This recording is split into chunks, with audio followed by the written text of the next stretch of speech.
আসসালামু আলাইকুম। এবার বাজারের কেনা শুকনো চালের গুঁড়া দিয়েও ফুটবলের মতো ফুলবে তেলের পিঠা। শুধুমাত্র একটি গোপন রহস্য জেনে নিন এবং এই রেসিপির গুরুত্বপূর্ণ টিপসগুলো অনুসরণ করুন।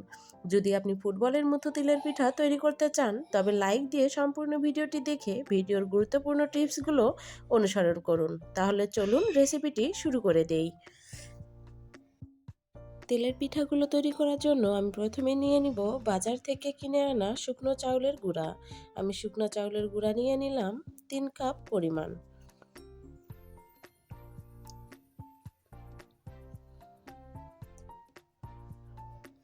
3 কাপ চাউলের গুঁড়ার সঙ্গে আমি দিয়ে দিলাম পরিমাণ মতো লবণ, হাফ চা চামচ লবণ দিয়ে দিলাম। এখন দিয়ে দিব পানি। পানিটা গরম অবস্থায় থাকতে হবে এবং হাত দিয়ে ধরে যদি থাকতে পান 10 সেকেন্ড পর্যন্ত, তাহলে বুঝবেন যে আপনার পানিটা পারফেক্টভাবে গরম আছে। এর থেকে বেশি গরম নেওয়া যাবে না, এতে করে কিন্তু চাউলের গুঁড়াগুলা সিদ্ধ হয়ে যেতে পারে, তখন আর পিঠা তৈরি করতে পারবেন না।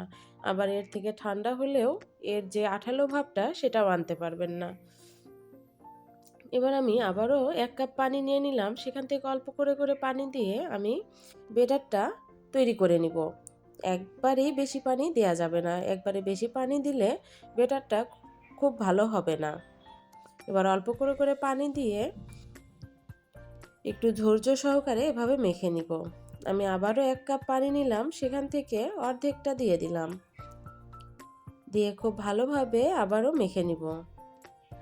এই পর্যায়ে কিন্তু ব্যাটারের ভিতর শুকনা চালের যে গুঁড়ার যে দানাটা থাকে সেটা হাতের সাথে বাজবে। এই বাজাটা যেন না থাকে, খুব ভালোভাবে সফটভাবে ব্যাটারটা তৈরি করে নেওয়া যায়। ঠিক এই কারণেই আমরা ব্যাটারটাকে রেখে দিব 1 ঘন্টার জন্য রেস্টে। 1 ঘন্টা রেস্টে রাখলে দেখবেন পরে যখন আপনি আবারও ব্যাটারটা মাখবেন তখন আর হাতের সাথে বাজবে না। তাই অবশ্যই 1 ঘন্টার জন্য ব্যাটারটাকে রেস্টে রেখে দিতে হবে। আমার মেখে নেওয়া হয়ে গেছে, এখন আমি 1 ঘন্টা রেস্টে রেখে দিব। এখানে কিন্তু আমি 3 কাপ চাউলের গুঁড়ার ব্যাটার তৈরি করে নিয়েছি, সেখান থেকে আমি 1/3 ভাগ উঠিয়ে রাখবো অন্য একটি পিঠা তৈরি করার জন্য, যেটা রেসিপি আমি অবশ্যই পরবর্তীতে দিব। বাকি 2 ভাগের ভিতর আমি দিয়ে দিলাম 1 কাপ পরিমাণ আটা। এখানে আটা অথবা ময়দা যে কোনোটাই আপনি নিতে পারেন। এবার আটাটা দিয়ে খুব ভালোভাবে মেখে নিব। একটু সময় নিয়ে মেখে নিতে হবে।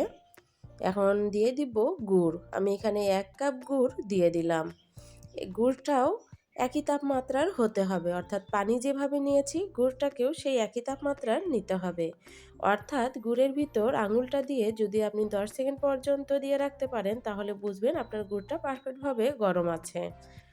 দিয়ে খুব ভালোভাবে হাত দিয়ে মেখে নিব। আমি বাকি গুড়টুকু দিয়ে নিলাম। তবে এর থেকে বেশি গরম নেওয়া যাবে না, গুড় অথবা পানি। যদি বেশি গরম নেন তাহলে কিন্তু আটাটা সিদ্ধ হয়ে যেতে পারে, তখন আর পিঠা হবে না। অল্প কিছু সময় মেখে নেওয়ার পর এখন আমি একটা ব্লেন্ডারের জার নিয়ে নিলাম। এখন জারের ভিতর আমি মিশ্রণটা দিয়ে 2 মিনিট ব্লেন্ডারে ব্লেন্ড করে নেব। এতে করে সময় কম লাগবে এবং দ্রুত আঠালো ভাব চলে আসবে এবং আপনার পিঠাটি 100% ফুলবে। আমি একটু দেখিয়ে দিচ্ছি এর আঠালোটা কতটা হয়েছে, দেখে নিন। হাত দিয়ে করতে গেলে কিন্তু অনেক সময়ের প্রয়োজন হয়, সেক্ষেত্রে অনেক সময় পিঠাটি হয় না। এখন আমি একটি চামচের সাহায্যে আপনাদেরকে একটু উঠিয়ে দেখিয়ে দিচ্ছি যে এর কনসিস্টেন্সিটা ঠিক কেমন হবে।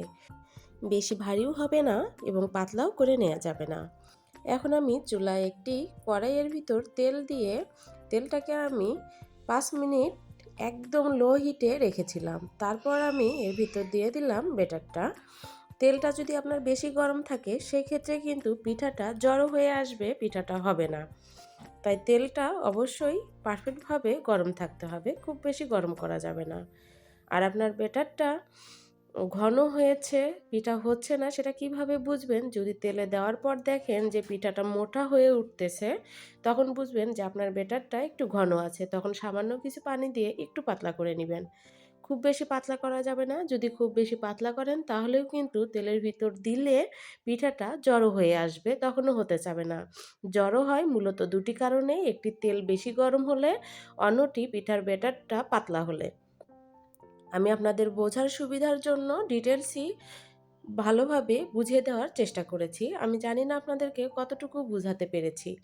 যদি আপনি বুঝতে পারেন বা আমার রেসিপিটি আপনার ভালো লেগে থাকে তো অবশ্যই একটি লাইক দিয়ে ভিডিওটি দেখে যাবেন এবং আমার পরবর্তী ভিডিওটি যদি দেখতে চান তো অবশ্যই চ্যানেলটিকে সাবস্ক্রাইব করে বেল বাটনটি অন করে দিবেন। এতে করে আমি যদি ভিডিও আপলোড করি তা সবার আগে আপনার নোটিফিকেশনে চলে যাবে এবং আপনি সহজেই আমার রেসিপিগুলো দেখতে পারবেন। সবাই ভালো থাকবেন, সবার পরিবারকে নিয়ে আমার জন্য দোয়া রাখবেন। আল্লাহ হাফেজ।